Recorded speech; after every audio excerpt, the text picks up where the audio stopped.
Olha pessoal, hoje nós estamos vivendo tempos modernos e nesses tempos modernos a criança tem tido cada vez mais um importante papel dentro da sociedade. A criança não apenas é um consumidor diferenciado dentro das famílias, como ela toma decisões e a cada vez mais tem participado na política brasileira. Será que aquele antigo paradigma de não se importar com como pensam crianças e jovens continua fazendo sentido no debate político brasileiro? Eu chamo a atenção, em especial, aos liberaloides imbecilizadores de criança que têm sido frequentemente ignorados pela academia. A gente vem daquela ideia em que debate político se faz entre adultos e essas pessoas que estão surgindo aí falando esse monte de bobeiras devem ser simplesmente ignoradas. Eu fiz essa sequência de vídeos falando sobre o homem que desafiava o Pelé dos debates ou não, senhor Cagão, porque apesar de parecer uma grande perda de tempo, esse tipo de gente tem influenciado nas crianças, esse tipo de gente tem atrapalhado muito o debate político dentro do Brasil, porque as crianças se tornam adolescentes com título de eleitor e posteriormente essas crianças se tornam adultos. Se vocês prestarem atenção, o Instituto Mises Brasil tem no Brasil, digamos que a sua representação mais espetaculosa. Ao redor do mundo eles fazem um trabalho muito mais sério que o trabalho que eles fazem no Brasil. Exatamente porque no Brasil eles conseguiram, digamos que, atingir a faixa etária mais jovem, criança e pré-idade adulta. O que eu estou querendo dizer para vocês é que se nós não tivéssemos ignorado a imbecilidade fora da academia, se nós não tivéssemos ignorado a conversa que não tem nada a ver e acaba não preocupando porque é tão absurda e infantil que certamente não faria diferença, nós não teríamos deixado pessoas como Nando Moura, Olavo de Carvalho, Kim Kataguiri, essas imbecilidades incoerentes da política e da economia alcançarem tanta gente. E uma coisa eu falo com vocês, principalmente vocês que são acadêmicos e tiveram a oportunidade de aprender sobre política e economia. Para quem não sabe, o que manda é a força do argumento. O que eu quero dizer é que hoje muitos doutorados em economia na cabeça das crianças sabem menos do que o Nando Moura, sabem menos do que um Olavo de Carvalho, sabem menos que um Kim Kataguiri. Porque o que esses últimos que eu falei estão sabendo muito bem não é necessariamente política e economia, mas é falar a língua das crianças, falar a língua dos adolescentes. E como os adolescentes não tiveram acesso à informação verdadeira, qualquer debate bem feito, qualquer conversa bem afiada vai convencer a juventude brasileira, que eu volto a falar. São crianças que vão fazer 16 anos e vão ter título de eleitor. São jovens que vão ficar adultos e vão continuar com essa palhaçada na política brasileira. Então, nesse sentido, eu gostaria que vocês refletissem, será que vale a pena aquele antigo paradigma? Porque eu recebi muitas críticas por ter dado atenção a essa pessoa que fez um livro completamente imbecil para ficar brincando com a sociedade brasileira. Por que esse cara fez esse livro? Porque hoje o sensacionalismo vende como o sensacionalismo vendeu sempre. Só que com uma pequena diferença. Se você tentar fazer um livro de instrução, um livro para ensinar coisas que prestam, você não vai conseguir patrocínio, você não vai conseguir publicar, porque normalmente o material sensato, o material de qualidade acadêmica, o material de qualidade didática, ele não tem apelo público. E primeiro, se você prestar atenção, é exatamente esse material liberaloide que tende a abrir os mercados para as grandes empresas conseguirem trabalharem no Brasil sem pagar imposto, que recebem patrocínio dessas grandes empresas. Então existe um combate muito grande. Nós precisamos, sim, conscientizar as crianças e adolescentes, que apesar dessas pessoas conseguirem falar bonito, apesar deles fazerem ilustrações engraçadas nos livros deles, eles são simplesmente pessoas que conseguem fazer romances e não debate político. Já tive pessoas aparecendo na minha página falando coisa do tipo: eu não quero nem escutar o que você fala, eu só aprendo com o professor Olavo. Quem é o professor Olavo? Isso era uma criança de 12 anos. Agora imagina se essa criança de 12 anos não sair dessa realidade. Quantas crianças de 12 anos o Brasil está perdendo com os professor Olavo, com os Nando Moura, com os Kim Kataguiri e com os crescentes, digamos que, os crescentes xerox de Olavo de Carvalho, como o Evandro Cagão, que que eu fiz essa sequência de vídeos em especial, porque ele, em especial, me chamou para esse debate. Então, qual que é a dica que a gente tem que dar para essas crianças? Olha, eles precisam procurar na fonte. Se eles começam a acreditar eu acredito que talvez o liberalismo econômico seja uma boa ideia para a política brasileira. Vão procurar na fonte sobre liberdade econômica. Tudo bem, eu indicaria o Hayek porque fez uma coisa mais sintética com a realidade da humanidade, mas pode procurar no Mises, que é uma leitura muito difícil, muito densa para quem está começando, mas pode procurar também.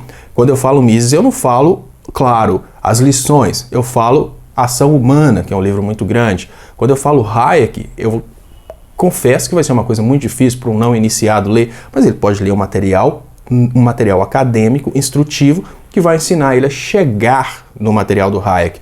O que é muito perigoso é as crianças continuarem se formando e se informando através de livros como o livro do Evandro Cagão, que não tem pertinência acadêmica nenhuma e que não vai ensinar informação, vai trazer uma ideia romântica do que é a política e a economia. E se esse tipo de pessoa continuar a se multiplicar na sociedade brasileira, nós vamos continuar produzindo droga acadêmica. E nesse momento eu faço um paralelo importante. O ser humano não combate as drogas, o ser humano combate o consumo das drogas. Só que existe um problema sério. No Brasil, a droga literária ela não pode ser abolida da sociedade. A gente tem a liberdade de expressão. Então a gente precisa conscientizar quem consome a droga literária. A droga literária é como se fosse o álcool. A gente não vai proibir, mas a gente tem que conscientizar.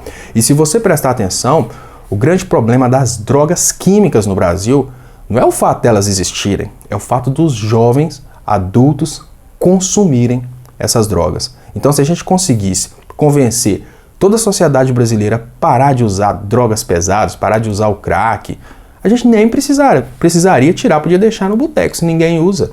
É a mesma coisa da droga literária.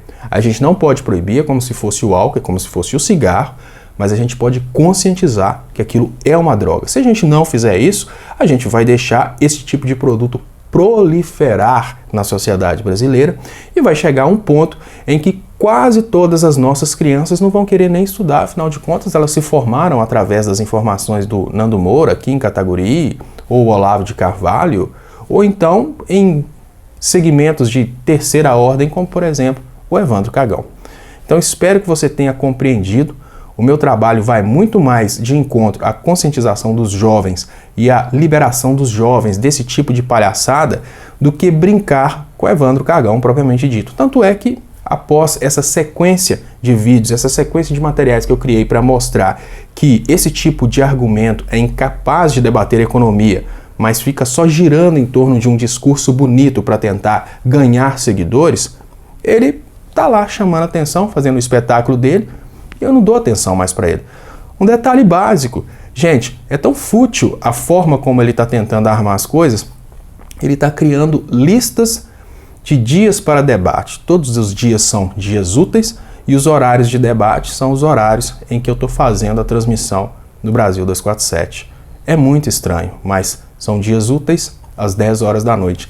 Ou seja, com essas informações que eu já passei nos vídeos anteriores, da tentativa dele de fugir, da tentativa dele de prejudicar o áudio, da tentativa dele de realmente fazer um debate só em cima daquelas frases que ele decorou, mais essa informação de que eu faço um programa que todos os dias é transmitido às 10 horas no Brasil 247, em dias úteis, e ele não aceita fazer o debate em feriado ou final de semana, já dá para as crianças entenderem que com aquele tipo de material elas não vão se transformar em economistas, em cientistas políticos e não vão nem conseguir debater quando o tema for livre.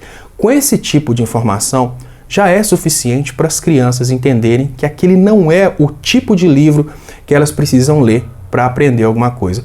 Então o meu trabalho com o Evandro Cagão terminou, mas o trabalho com as crianças continua. Então eu espero que você tenha entendido essa sequência, espero que você tenha entendido a intenção desse trabalho que eu fiz, que até então eu estava ignorando. Eu ignoro o Evandro Cagão, já deve ter 1 ano e meio mais ou menos que ele me chama para debates, mas dessa vez eu vi a importância de fazer essa sequência de atos Talvez, eu acreditava que talvez ele viesse para o debate para 100 temas livres e passasse vergonha porque ele não tem conhecimento de economia, mas como ele não veio, eu fiz a sequência mostrando a tentativa dele de fugir. Eu achei interessante fazer nesse momento porque eu recebi muitas mensagens de crianças perguntando por que eu não ia debater com o Evandro Cagão, se eu estava fugindo do Evandro Cagão.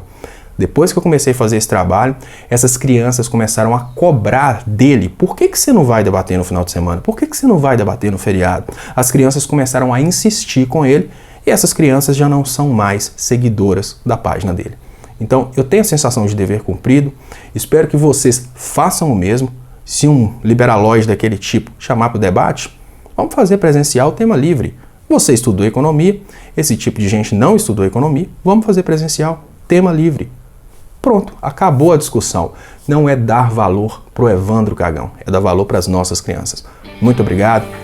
Essa timeline não termina aqui, porque o vídeo final mesmo, o grande vídeo final, que não é o final do seriado, mas é o final da sequência, é a lamúria que o Evandro Cagão gravou na internet, que eu preciso deixar aqui também para evitar de falar que eu coloquei só a minha parte nessa história. Então, o último vídeo vai ser a lamúria do Evandro Cagão.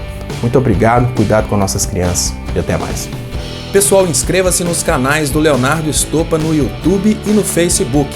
O meu canal sobre política é youtube.com/user/Leonardo Estopa. No Facebook eu estou como Estopa Leonardo. Já o meu canal sobre outros assuntos é youtube.com/Leonardo Estopa direto.